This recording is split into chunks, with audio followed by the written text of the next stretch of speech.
Types of mountains. மவுண்டைன்ஸில் என்னென்ன வகை இருக்குது அப்படிங்கிறத இன்னைக்கு கிளாஸில் பார்ப்போம். ஸோ லேண்ட்ஃபார்ம்ஸ் அப்படிங்கிறது சீ லெவலுக்கு இல்லையா, கடல் மட்டத்திலிருந்து 900 மீட்டருக்கு இல்லைனா 900 மீட்டருக்கு மேலே இருக்கக்கூடிய பகுதிகளை லேண்ட்ஃபார்ம்ஸை நம்ம மவுண்டைன்னு சொல்கிறோம். அதாவது கடல் மட்டத்திலிருந்து 900 மீட்டருக்கு மேலே இல்லைனா அதுக்கு மேலே இருக்கக்கூடிய பகுதிகளை நாம் மவுண்டைன்னு சொல்கிறோம். சரிங்களா? above the sea level called mountains. அதாவது those landforms which have a height of 900 meter or more above sea level are called mountains அப்படின்றாங்க. இந்த மவுண்டைன்ஸை 4 விதமாக வந்து பிரிச்சிருக்காங்க. அதோடைய ஆரிஜினை பேஸ் பண்ணி மவுண்டைன்ஸை எப்படி பிரிச்சிருக்காங்க, அதோடைய ஆரிஜினை பேஸ் பண்ணி அது எப்படி உருவாக்கப்பட்டது அதை பேஸ் பண்ணி 4 வந்து பிரிச்சிருக்காங்க. ஒன்று வந்து fold mountains, block mountains, residual mountains and volcanic mountains 4 பிரிச்சிருக்காங்க. நம்ம 1 by 1 பார்ப்போம். முதல்ல நம்ம பார்க்க போகிறது ஃபோல்டு மவுண்டைன்ஸுங்க.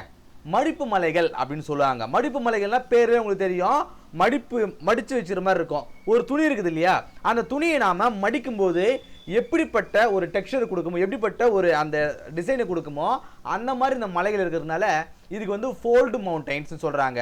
ஸோ ஃபோல்டு மவுண்டைன்ஸ் வந்து மற்ற மலைகளை காட்டிலும் உயரமாக இருக்கும். Fold mountains are higher when compared to other mountains. மற்ற மலைகளை காட்டிலும் இது அதிகமாக இருக்கும். இது வந்து பிளேட் மார்ஜின்ஸ்னால உருவாகக்கூடியதுங்க.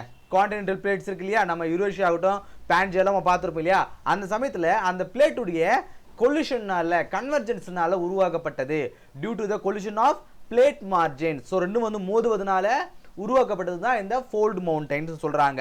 ஸோ இந்த ஃபோல்டு மவுண்டைன்ஸ் ஆனது ஸோ 2 செடிமெண்ட்ரி ஹாரிசான்டல் வெர்டிகல் சொல்லுவாங்க இல்லையா. ஸோ இந்த வார்த்தைகள் இந்த ரெட் ஹெட்டில் வந்து அண்டர்லைன் பண்ணியிருக்காங்க இல்லையா, ஹைலைட் பண்ணியிருக்காங்க இல்லையா. ஸோ அதெல்லாம் ரொம்ப முக்கியமான வார்த்தைகள். ஸோ படிச்சுங்க.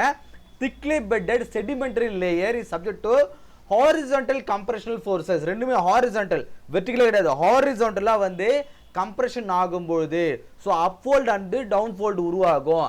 ஆன்டிக்ளைன் அண்டு சிங்க்ளைன்ஸ் உருவாகும். So formation. ஸோ ஆன்டிக்ளைன் இந்த ஃபோல்டு மவுண்ட்ஸ் இருக்கு இல்லையா, ஸோ ஒரு வேவ் மாதிரி இருக்குது பாருங்க, இதான் வந்து ஃபோல்டட் மவுண்டைன்ஸ். ஸோ துணி நம்ம மடிக்கும்போது ஒரு மாதிரி ஃபோல்டிங்காக இருக்கும் சொல்லி துணியை தான் நம்ம ஃபோல்ட் பண்ணுவோம், துணியை மடின்னு சொல்லுவாங்க இல்லையா. ஸோ அது போல் மடிப்பு மலைகள். ஸோ அப்ஸ் அண்டு டவுன்ஸ் இருக்கு இல்லையா, இதுக்கு பேர் தான். ஸோ பாருங்க வேவ் லைக் பேட்டர்ன், ஒரு வேவ் மாதிரி இருக்கா, ஒரு வேவ் மாதிரி இருக்குதா, இதுதான் வந்து ஃபோல்டட் மவுண்டைன் சொல்லுவாங்க. ஸோ ஃபோல்டட் மவுண்டைன்ஸுக்கு ஒரு சிறந்த உதாரணமாக வந்து நாம் இமயமலையை சொல்லலாம். ஸோ இமயமலை. ஸோ பாருங்கள் இதுக்காக ஒரு கிஃப்ட் அனிமேஷன் இருக்குது. ஸோ இதுதாங்க. ஸோ இங்கே இருக்கக்கூடிய நம்ம இந்திய கண்டம் அந்த காண்டினென்ட் ஆனது யூரேஷியன் காண்டினென்ட்டும் வந்து கொலிஷன் ஆகும்போது ஸோ இங்கே ஃபோல்டு மவுண்டைன்ஸ் உருவாகுது பாருங்கள். ஸோ இதுதான் இது வந்து திபெத்திய இமயமலை. ஸோ புரிஞ்சுதுங்களா? ஸோ இதுதான் வந்து ஃபோல்டு மவுண்டைன்ஸ். இந்த ஃபோல்டு மவுண்டைன்ஸே இன்னும் வந்து 3 வந்து பிரிக்கிறாங்க. Young fold mountains, mature fold mountains and old found mountain அப்படின்னு சொல்கிறாங்க. Old fold mountain sorry. So young fold மவுண்டைன்ஸ்க்கு என்னென்னா அது ரீசெண்டாக இருக்குங்க, எல்லாமே மடிப்பு மலைகள் தான். ஸோ வயதின் காரணமாக இது வந்து சீக்கிரமாக முடிஞ்சிருக்கும். அதன் பிறகு இந்த மாதிரி ஓல்டு பீரியடில் இருக்கக்கூடிய இந்த பகுதிகளை அதை பேஸ் பண்ணி இது 3 வந்து பிரிச்சிருக்காங்க.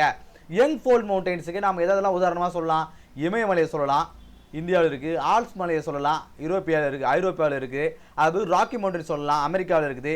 ஆண்டஸ், அட்லாஸ்லாம் ஆப்பிரிக்காவில் இருக்குது.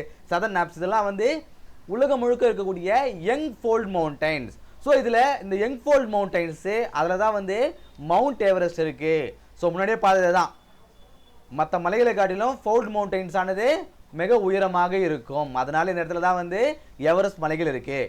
அதன் பிறகு மெச்சூர் மலைகள். அதுக்கு முன்னாடி இப்போ உதாரணத்துக்கு நம்ம எளிமையாக புரிஞ்சுதுதான் சொல்லுவோம்.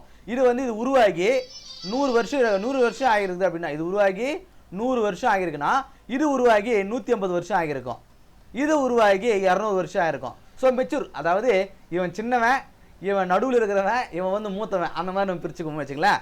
ஸோ மெச்சூர் மவுண்டைன்ஸ் இதை விட கொஞ்சம் வயதானது, கொஞ்சம் முன்னாடியே உருவாகி இருக்கும். ஸோ இந்த மலைகள் பார்க்கும்போது பெண்ணை சொல்லலாம். அப்பலாச்சியன்ஸ் இது வந்து அமெரிக்காவில் இருக்குங்க. Cape range of south America இதெல்லாம் வந்து மெச்சூர் ஃபோல்டு மவுண்டைன்ஸ். அதன் பிறகு ஓல்டு ஃபோல்டு மவுண்டைன்ஸ் இது வந்து ஸ்காட்லாந்து, நார்வே, சயான், ஸ்டாண்டோவெனல் mountains of Russia, Aravalli and Mahadeo mountains of India. So Aravalli மலை தொடர் வந்து ஓல்டு ஃபோல்டு மவுண்டைன் சொல்லுவாங்க. நம்ம நாட்டில் 2 ஃபோல்டு மவுண்டைன்ஸ் இருக்குது. ஒன்று இமயமலை, அதன் பிறகு ஆரவெல்லி. இமயமலை வந்து யங் ஃபோல்டு மவுண்டைன்ஸ், ஆரவெல்லி வந்து ஓல்டு ஃபோல்டு மவுண்டைன். ஸோ புரிஞ்சுதுங்களா? இதுதான் வந்து ஃபோல்டு மவுண்டைன். இது வந்து ஆரவெல்லி மலை தொடருங்க. ஸோ இது வந்து ஆரோவியத்தில் பாருங்கள் உயரம் வந்து ரொம்ப குறைவாக இருக்குது. இது வந்து யங் ஃபோல்ட் மவுண்டன்ஸ், இமயமலை. ஸோ எவ்வளோ உயரமாக இருக்குது பாருங்க. ஸோ இதுதான் வந்து எவரெஸ்ட் சிகரம். அடுத்தா பிளாக் மவுண்டைன்ஸ். யங் ஃபோல்ட் மவுண்டைன்ஸ்னால் என்னென்னு பார்த்தோம். அது பிறகு பிளாக் மவுண்டைன்ஸ் நம்ம மேலே பார்த்தே தான். இப்போ ஃபோல்ட் மவுண்டைன்ஸ் ஆனது ஹாரிசான்டல் கம்ப்ரெஷன் இருக்குங்க. ஹாரிசான்டல்னா என்ன, கிடைமட்டமாக அந்த கம்ப்ரெஷன் இருக்கும்போது ஃபோல்ட் மவுண்டைன்ஸ் உருவாகுது. ஸோ இது பார்க்கும்போது வெர்டிக்கலுங்க. ஸோ வெர்டிக்கலாக உருவாகுது. So uplift of land forms due to faulting எப்படி உருவாகும் நம்ம பார்த்துருப்போம். எர்த்வேக் பற்றி நம்ம ஒரு கிளாஸ் எடுத்திருப்போம். அதில் ஃபால்ட்டிங் நம்ம ஒரு விஷயம் சொல்லியிருப்போம். ஃபால்ட்டிங்னா என்னன்னா, இப்போ இருக்கக்கூடிய லேண்ட் ஃபார்ம் வந்து ஒரு கீழே இருக்கக்கூடிய டெக்டானிக் பிளேட்ஸ் வந்து மூவ் ஆகுது மூலமா கொஞ்சம் கீழே இறங்குங்க. ஸோ அப்படி கீழே இறங்கும்போது தான் வந்து ஃபால்ட்டிங்னு சொல்லுவாங்க. பாருங்க, uplift of land forms due to faulting. So இது இங்கே அப்லிஃப்ட்னு சொல்லிக்குது, நீங்கள் டவுன் ஃபால்னு சொல்லிடுறீங்களே. என்னன்னா, ஸோ இந்த ரெண்டு பிளேட்டும் கீழே இறங்குவதன் மூலமாக இது வந்து அப் ஆகுது அப்படின்னு சொல்லலாம் இல்லையா. ஸோ இதுதான் வந்து சொல்கிறாங்க. ஸோ இந்த பிளாக் மவுண்டைன்ஸ் இருக்கு இல்லையா, இது வந்து ஹார்ஸ் ரெப்ரசன்ட் அப்ஸ்டாண்டிங். மேலே உயரமாக இருக்குது பாருங்க, இது வந்து ஹார்ஸ்ன்னு சொல்லுவாங்க.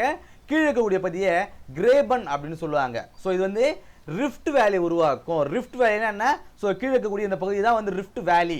வேலினா என்ன, ரெண்டு பகுதியும் வந்து உயரமாக இருக்கும், இடையில இருக்கக்கூடிய பகுதி தான் வேலின்னு சொல்லுவாங்க. ஸோ அங்கே வந்து ஆறுகளும் போகும். ஆறுகளை போகிறதன் மூலமாக அந்த வெதரிங் மூலமாகவும் அங்கே அந்த வேலி வந்து உருவாகும். ஸோ வேலியை பற்றி நான் தனியாக வந்து ஒரு கிளாஸ் வந்து நடத்துகிறேன். ஸோ இந்த வேலி உருவாகும். So flat tops, steep sides. ஃப்ளாட்னா என்ன, ஸோ உயரத்தில் வந்து ஃப்ளாட்டாக இருக்கும், கீழே இருக்கக்கூடிய அந்த ஓரங்கள் வந்து ஸ்டீப்னா என்ன, செங்குத்தாக இருக்கும். மலையில் இந்த மாதிரி செங்குத்தாக இருக்குமா, கிடையாது. ஸோ மேலே பார்த்துட்டு பாருங்க, இந்த ஃபோல்டு மவுண்டன்ஸில் வந்து ஒரு மாதிரி கிராஜுவலாக இருக்கும். ஸோ பாருங்க, ஒரு மாதிரி கிராஜுவலாக ஏறிட்டு போகுதா. ஸோ இங்கேயும் பாருங்க ஒரு மாதிரி கிராஜுவலாக போகுதா. ஆனால் இங்கே பாருங்க ஒரு மாதிரி ஸ்டீப்பாக இருக்குது பாருங்க, செங்குத்தாக இருக்குது இல்லையா. ஸோ இது வந்து பிளாக் மவுண்டைன்ஸ். பிளாக்காக இருக்குது பாருங்க. நம்ம பார்த்துருப்போம் அப்பார்ட்மெண்ட்லாம் இந்த பிளாக்னு சொல்கிறாங்க இல்லையா. ஸோ பிளாக்காக இருக்கும். அது மேலே பாருங்க ஃப்ளாட்டாக இருக்கும். இதே மாதிரி ஒரு விஷயம் மேலே ஃப்ளாட்டாக இருந்தால் அதை பிளாட்டியூ அப்படின்னு சொல்லுவோம். ஸோ பிளாட்டியூ அப்படிங்கிறது மிகப்பெரிய பரப்பாக இருக்கும்.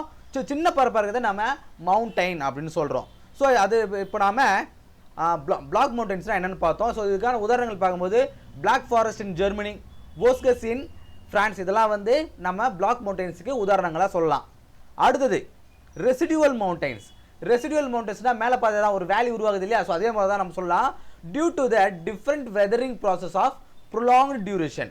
ப்ரொலாங் டியூரேஷன்னா நீண்ட நாட்களாக நடக்கக்கூடிய ஒரு நிகழ்வு வந்து ப்ரொலாங் டியூரேஷன் சொல்லுவாங்க. வெதரிங் ப்ராசஸ்னால் என்னென்னா, மழை பெய்வதன் மூலமாகவோ வெயில் காய்வதன் மூலமாகவோ ஸோ அந்த பொருளானது டேமேஜ் ஆகுது இல்லையா, அதுதான் வந்து வெதரிங்னு சொல்லுவாங்க. ஸோ நம்ம பாறை இருக்குதுன்னு வச்சுங்களேன், நம்ம பாறையை பார்த்துருப்போம், ரொம்ப நேரம் வெயிலே இருக்கும், திடீர்னு மழையிலே இருக்கும். சில வருஷங்கள் கழிச்சு பார்த்தீங்கன்னா அந்த பாறையிலேருந்து சின்ன செதில் மாதிரி வந்துட்டே இருக்கும். ஸோ அது வந்து வெதரிங் ப்ராசஸ்ன்னு சொல்லுவாங்க.